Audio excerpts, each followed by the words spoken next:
महाभारत ग्रंथ लिखने का कहानी। आखिरकार महाभारत लिखने के लिए कितना दिन लगे थे। जब महर्षि वेदव्यास महाभारत ग्रंथ लिखने के लिए बैठे तो उन्हें एक ऐसे व्यक्ति की आवश्यकता थी जो उनके मुख से निकले हुए महाभारत की कहानी को लिख सके।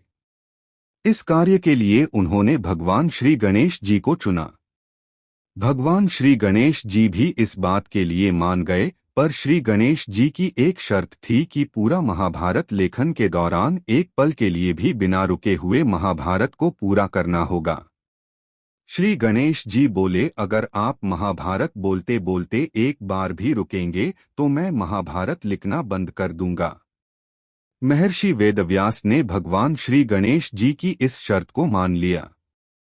लेकिन महर्षि वेदव्यास ने भगवान श्री गणेश जी के सामने भी एक शर्त रखा और कहा, गणेश जी आप जो भी लिखोगे समझकर ही लिखोगे।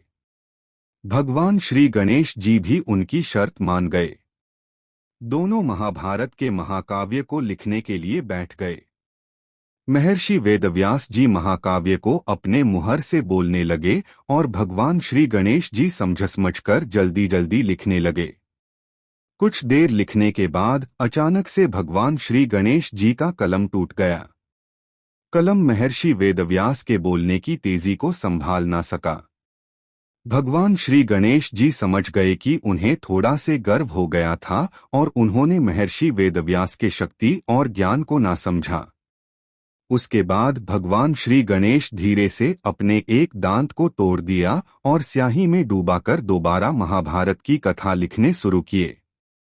जब भी महर्षि वेदव्यास को थकान महसूस होता, वे एक मुश्किल सा छंद बोलते, जिसको समझने और लिखने के लिए भगवान श्री गणेश जी को ज्यादा समय लग जाता था और महर्षि वेदव्यास को आराम करने का समय भी मिल जाता था।